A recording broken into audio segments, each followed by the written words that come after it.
Sup, you beautiful bastards. Hope you're having a fantastic Wednesday. Welcome back to the Philip DeFranco Show, and let's just jump into it. And the first things I want to talk about today are two sources of a lot of controversy and outrage. The story recently came out that two families were blaming the Netflix series 13 Reasons Why for why their daughters committed suicide. The girls were reportedly 15 years old. They watched the Netflix series. The parents said that they were triggered by it. And these families are calling for Netflix to halt production on season 2 of the show. Now, before going any further, let's talk about 13 Reasons Why. 13 Reasons Why was a massively popular Netflix series. It tells the story of a teenage girl who commits suicide and leaves behind a cassette tape for each person who contributed to her decision. There were a ton of positive reviews about the cast performances, the direction, the mature approach to a dark subject, and its ability to shine a light on a serious topic. But there were also those that criticized the series for what they said was glamorizing suicide, for showing graphic rape and suicide scenes, and for failing to show that many suicides are the result of mental illness. To this, the writer of the show, Brian Yorkey, said, "Many people are accusing the show of glamorizing suicide, and I feel very strongly that we did the exact opposite. What we did was portray suicide, and we portrayed it as very ugly and very damaging." And then, in response to demands from viewer complaints and mental health advocates, Netflix said, "There has been a tremendous amount of discussion about our series 13 Reasons Why. While many of our members find the show to be a valuable driver for starting important conversation with their families, we have also heard concern from those who feel the series should carry additional advisories. Currently, the episodes that carry graphic content are identified as such, and the series overall carries a TVMA rating. Moving forward, we will add an additional viewer warning card before the first episode as an extra precaution for those about to start the series, and have also strengthened the messaging and resource language in the existing cards for episodes that contain graphic subject matter, including the URL 13reasonswhy.info, a global resource center that provides additional information about professional organizations that support help around the serious matters addressed in the show." That still wasn't enough for a lot of people, those people saying it's not just the warnings, it's just the show itself, saying the content is damaging for at-risk people. But even with this response, it looks like Netflix is still moving forward. But that's not the end of the outrage at Netflix right now. Netflix has a new movie set to release in July called To the Bone. It stars Lily Collins as 20-year-old Ellen. She's struggling with anorexia and enters a group recovery home for help. And in the trailer, you see her counting calories, looking extremely thin, struggling to eat the food on her plate. And once again, we see similar responses to what we saw with 13 Reasons Why. Some were happy that the topic of anorexia was being discussed openly, whereas others were very angry because they said this was triggering. Others arguing that this could glamorize or trivialize anorexia. You even have some psychologists saying that this could serve as a manual for eating disorders, adding that there are already pictures of the main character's body out there on the internet as thinspiration. Psychologist Dr. Carolyn Keenan saying, "It is very possible that some viewers may find the material distressing and triggering, and both Netflix and viewers will need to take responsibility for what they do with that. I wonder if it might be helpful to have an advisory prior to the trailer. For example, stating what viewers are about to see so that they can make an informed choice about watching." And in response to all of this backlash, the director of the film, Marty Noxon, wrote, "Having struggled with anorexia and bulimia well into my 20s, I know firsthand the struggle, isolation, and shame a person feels when they are in the grips of this illness. In an effort to tell this story as responsibly as we could, we spoke with other survivors and worked with Project Heal throughout the production in the hopes of being truthful in a way that wasn't exploitive. That said, it's important to remember eating disorders is unique, and To the Bone is just one of the millions of ED stories that could be told in the US at this very moment. My goal with the film is not to glamorize EDs, but to serve as a conversation starter about an issue that is too often clouded by secrecy and misconceptions. I hope that by casting a little light into the darkness of this disease, we can achieve a greater understanding and guide people to help if they need it." Also, I want to add on to that the star of this movie, Lily Collins, has also herself suffered from an eating disorder. And so that's the story, and here's my opinion. As far as the parents blaming the Netflix show, I do not agree with them, but I will not bash them. They are people in pain that are trying to make sense of an unimaginable hurt. I've always personally found it easier to deal with a hurt if there is blame, there is anger. As far as the trigger warnings, I don't personally understand that, but that doesn't matter. The shows are covering very serious topics, and if to have a conversation about those very serious topics, they need to put a trigger warning, fine. But finally, to the argument that a season 2 of this show, that the production should be halted, that this movie is released, it should be canned. I can't agree with that. I think that it is far more beneficial to shine a light on a situation and talk about it. Yes, there may be people that are already sharing pictures of the girl in this film as thinspiration, but maybe it's that image that brings that girl, that boy, that man, that woman, whoever. I mean, these disorders, mental illness, it does not discriminate. There are many people who suffer, so hopefully maybe one of those people, they'll watch this series and see what happens. Maybe they'll see the cautionary tale. More importantly, maybe people who haven't taken these topics seriously watch this and realize that they've been treating a person maybe not the best way. Maybe they make themselves a better or at least more accessible friend or parent. Not because you personally can fix them or save them, but because you can be there for them, not just in a supportive capacity, but to let them know they might need professional help, someone that is licensed and experienced with these kinds of issues. Which, if I can break for a second, if you are someone that is self-harming or thinking about self-harming,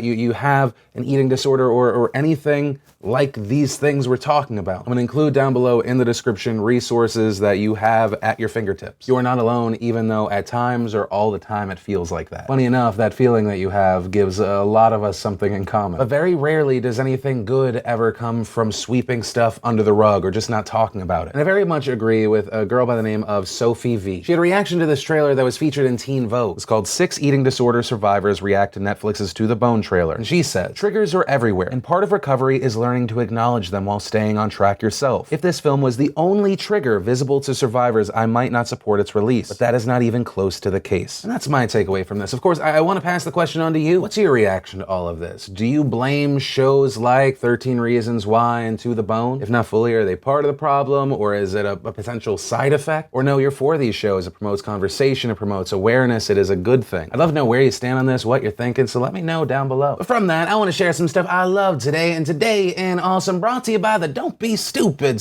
t-shirt and hoodie. A shirt that says, "Hey, I love you and I just want you to make good decisions." Also, let's be honest, you're you and you're gonna make bad decisions. I just want to be able to say I told you so. I put up a new run of that shirt today, so if you want to grab one while you can, link to that down below. And the first bit of awesome is all of you beautiful bastards. Last week we launched the That's Amazing shirt. 100% of the proceeds there went to St. Jude Children's Research Hospital. Because you guys bought those shirts, you pimped it out, we raised $42,000+. Also, on the note of St. Jude Children's Research Hospital, I have to mention Guardian Con. It's a yearly charity gaming event. They have these week-long marathon streams, and they raise money for St. Jude Children's Research Hospital. Last year, they raised over $560,000. And as of recording right now, this year, they are on their way to $1 million raised. So if you want to watch, you want to promote what they're doing, you want to donate, I'll include the link down below. I tweeted about them earlier in the week, but I wanted to try with this show to give them a big push across the finish line. Then, in a video I just had to share from Thrillist, if you are a meat lover, and asterisk, I'm talking about steak. You nasty. As a part of the series they've been building, they took a long look at steaks out of New York and how mold is a good thing there, and I never knew any of this. Whether you're a foodie or not, I think you'll dig it. Then, in Unexpected Awesome, we have a music video for, oh, you're gonna love this. Immigrants from the Hamilton mixtape. Just when I thought I got those Hamilton hooks out of me, right back in. Then, and I'm really excited about this one, I know a lot of you guys have been wanting me to bring the podcast or a podcast back, and as of this Sunday, I am. And the first guest I'm having on is Casey Neistat. And when I saw your fucking bullshit hit job video that you ran on me, Phil DeFranco. Oh my God. I think you're putting a lot of weight on that one Hillary video. I think you're not putting enough. CNN's like great big story, but with more personality. Phil, you gotta let go of the CNN bit.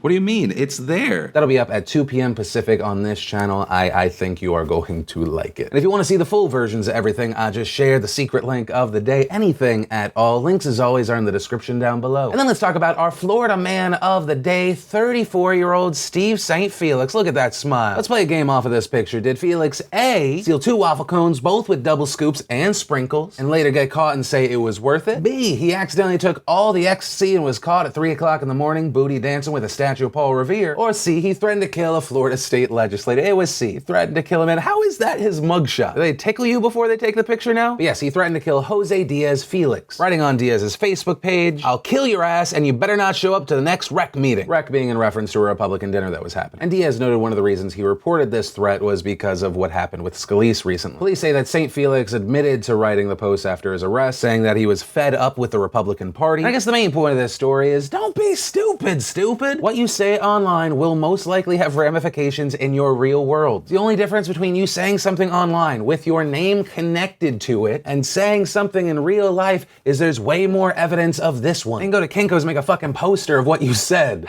And then let's talk about the quote-unquote YouTube death that has now appeared in the news. This story involves Mona Lisa Perez and Pedro Ruiz III. They are in the news because while they were trying to make a YouTube video, one of them killed the other one. According to reports, the premise of the video is that Pedro Ruiz held up a book, specifically a hardcover encyclopedia, and Perez pointed a 50 cal Desert Eagle, which by the way is one of the most powerful semi-automatic handguns in the world, at the book that Ruiz was holding in front of him to see if the bullet would go through. do. And so Ruiz was shot and killed. She reportedly shot him from just about a foot away, and there are multiple video camera angles of it. Also, Perez, who by the way is pregnant, has now been charged with second-degree manslaughter. And this whole story just makes me angry and sad. According to Ruiz's aunt, this all happened in front of their 3-year-old daughter, and it was a completely pointless and avoidable death. From all the interviews, it sounded like they were doing this because they wanted a successful YouTube channel. Ruiz's aunt saying that he was always chasing a thrill, putting a dangerous twist on everything he did. And about this stunt, she said, he told me about that idea, and I said, don't do it, don't do it. Why are you going to use a gun? Why? And he replied, because we want more viewers. We want to get famous. And you can just see how much they wanted it. In a video they just posted 2 days ago, they mentioned the dream of becoming bigger YouTubers. Imagine when we have 300,000 subscribers.